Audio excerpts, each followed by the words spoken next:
While the world zoomed in on a young captain with fire in his eyes, it missed something far more powerful: the women behind the revolution. They didn't see the nurse carrying bullets and bandages. They didn't notice the mother slipping out at night to pass secret messages. They certainly didn't see the woman in camouflage kneeling beside Traoré, rifle in hand. This wasn't just his revolution, it was theirs too. They asked for no credit, only freedom. And while the West wrote stories of coups and chaos, it missed the heartbeat of this movement. Women, brave, unseen, unstoppable. Some wore headscarves, some wore scrubs, some wore uniforms. All of them fought in silence, in shadows, in sacrifice. This is the untold story, the side the West didn't see coming. Subscribe, like, and share so the world never forgets the hidden women behind Traoré's rise. The women in uniform, the military shield around Traoré. The first time the world caught a glimpse of Captain Traoré's inner military circle, most viewers didn't notice it. But look closely and you'd see something shocking. There, behind the rows of masked commandos, were women in uniform, not in the background. Not serving tea, but gripping rifles, guarding perimeters, loading trucks, leading units. These were Burkina Faso's female warriors, the silent thunder behind Traoré's defiant roar. Not just symbolism, real firepower. One of the most respected among them is known in military circles only as Comandante Aïcha. No surname, no interviews. But on the battlefield, her name travels like a war drum. Trained in intelligence and special operations, Aïcha led reconnaissance missions during the early chaos of the counter-coup threats.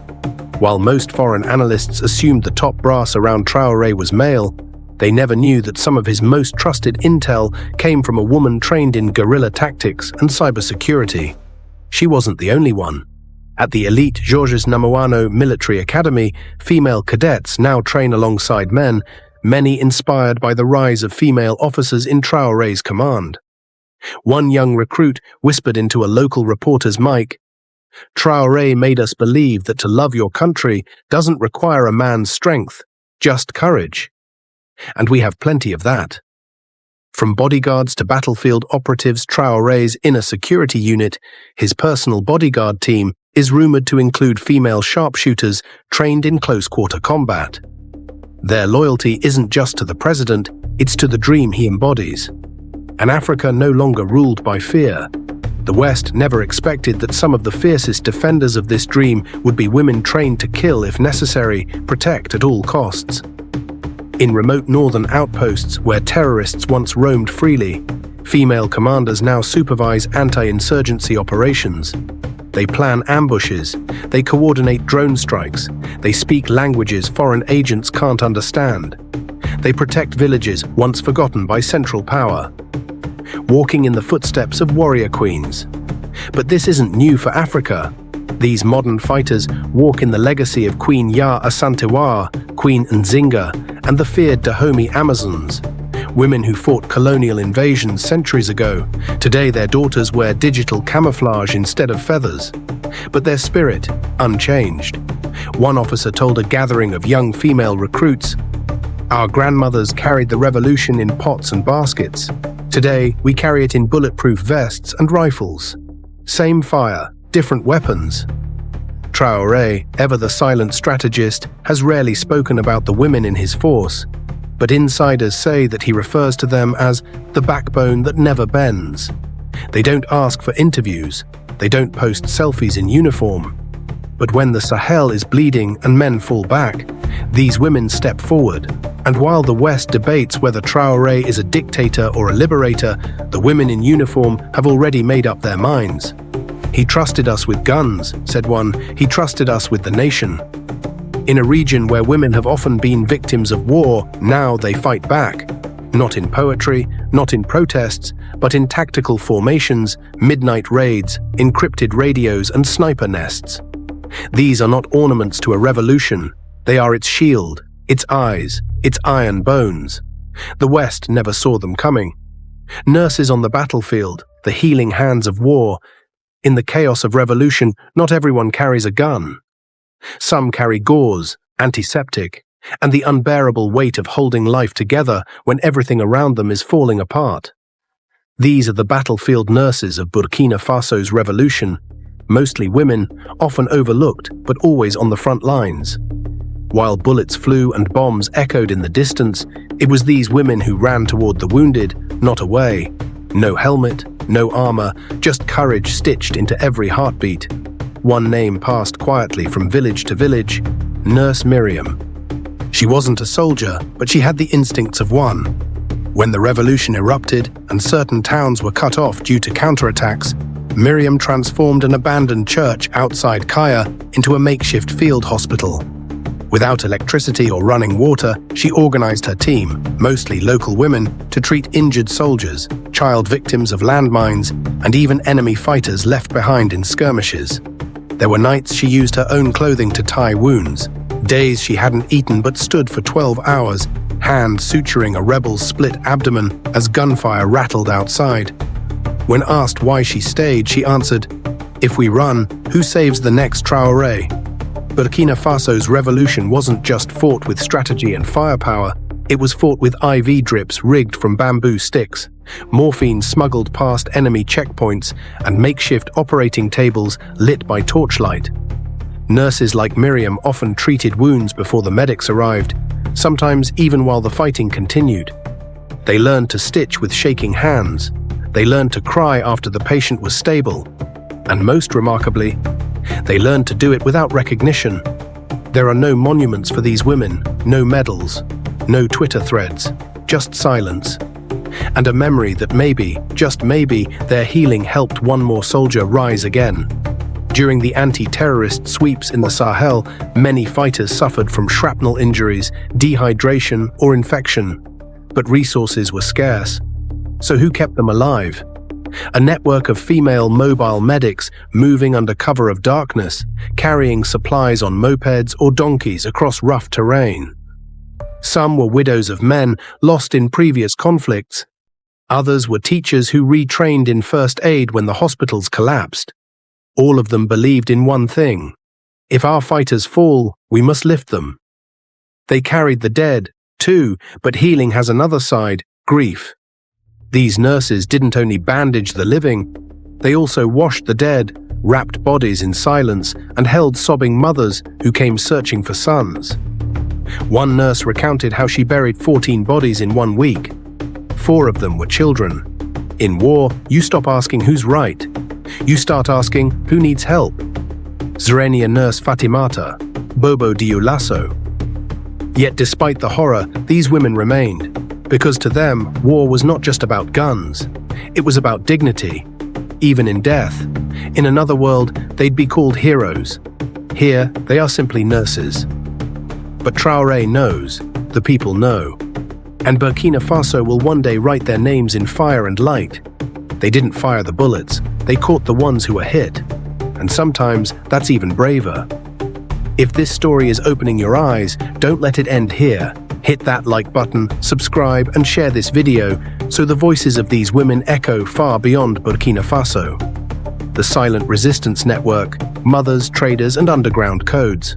While some women took up arms and others took up bandages, a different kind of battlefield emerged across Burkina Faso, one without bullets but just as dangerous. It was in the markets, kitchens, and classrooms that a powerful female resistance network quietly formed beneath the chaos. Their weapons? Code words, fabric patterns, bread deliveries, and whispers in the night. These were not soldiers, but they fought nonetheless, and without them, the revolution would have collapsed before it began. The Market Women's Intelligence Network.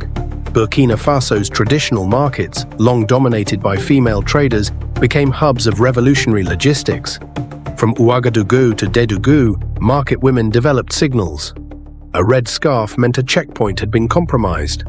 A banana placed upside down on a stall warned of surveillance.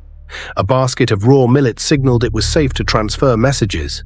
These women carried more than yams and spices. They carried maps, names, updates, encrypted within the routine of daily life. And they did it under the nose of an enemy that underestimated them. One vendor, known as Mama Adjo, was arrested 3 times on suspicion of aiding rebels. Each time, they found nothing.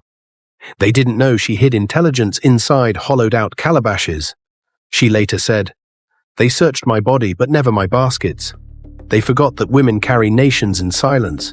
Even Faso Dan Fani, the iconic Burkina woven cloth once championed by Thomas Sankara, became part of the resistance.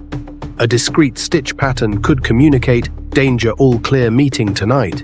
Young female weavers in Coup developed an entire system of symbols stitched into wraps and shawls, passing messages across regions while pretending to be selling fabric. 'Every thread was rebellion,' said one seamstress. 'Our hands spoke louder than radios.' Students, sisters, saboteurs. Female students also played their part. Some printed flyers in university dorms. Others disguised themselves as delivery girls to smuggle flash drives, food, or instructions across military checkpoints. One group, calling themselves the Daughters of Sankara, organized classroom walkouts to spark attention and secretly raised funds for families of fallen fighters. But their bravery came at a cost. Several were detained. One girl, 19, was never seen again after being pulled into a van during a protest in 2022. Yet her last text, sent to her mother, read, "If we don't rise, they'll bury us with lies." In the countryside, where communication was harder, mothers became messengers. A loaf of bread sent to a distant cousin might contain a flashcard. A jar of shea butter could hide a note. Even corn was used as a symbol. 1 grain equals danger, 2 grains equals regroup, 3 equals safe to move. Children were taught nursery rhymes that actually encoded instructions, and elders told folktales that signaled when to evacuate or fight back. This was resistance born not from warfare, but from wisdom. From centuries of knowing how to survive when power was cruel and invisible. They never fired a gun. They never wore medals. But in the darkest nights of the revolution, it was these women who hid young revolutionaries in grain silos, risked torture for passing one sentence. They didn't make speeches. They made history. And when Traoré emerged victorious, the West wondered how it had happened so quickly, so suddenly. But to the mothers in Ziniare, the weavers in Bobo, the students in Ouaga, it wasn't sudden. They'd been fighting for years. They were the net beneath the fall, the shadow behind the light, the quiet revolution that carried the loud one, the mothers who raised a revolution, tears, prayers, and fire. Every revolution has its generals, but in Burkina Faso, some of the fiercest commanders wore headscarves, not boots. They didn't hold guns, they held sons and the weight of a broken nation. This isn't a story of strategy, it's a story of grief, love, and unstoppable faith. In the dusty outskirts of Fada Ngoma, Mariam Zongo lost 3 sons, 2 to terrorist ambushes, 1 to a regime that branded him a traitor. Her 4th now serves under Captain Traoré. "I buried 3 children," she said, "but the nation is still alive. So I will cook. I will sing. I will wait by the fire until this land is healed." And she is not alone. Across the country, mothers fed rebel camps, hid fighters beneath floorboards, prayed under moonlight for Traoré's safety, not because they knew him, but because he represented their sons. Some became informants, spotting unfamiliar uniforms or foreign spies. Others buried their children with bare hands, no graves, no goodbyes. Still, they endured. Their resistance wasn't loud, it was in the food they cooked, the secrets they carried, the hope they never surrendered. They are not in textbooks, but they are the reason the revolution stood. So when they ask, how did Traoré do it? Tell them, he didn't do it alone. A mother stood behind him, thousands did, in silence, in strength, in prayer. The revolution was never a man's alone. From the battlefield to the birthing room, from code words to radio waves, this was never just Captain Traoré's revolution. It was a chorus of women, in uniform, in hospitals, in markets, in mourning, in motion, and the West didn't see it coming. But now they will. Stories others ignore come to life. If you believe these women deserve to be remembered, honored, and heard, subscribe, like, share this video, and do not forget to hit the notification bell so you never miss an update on what is happening in our continent. Let the world know. Africa rises, not just with guns, but with women who refuse to kneel.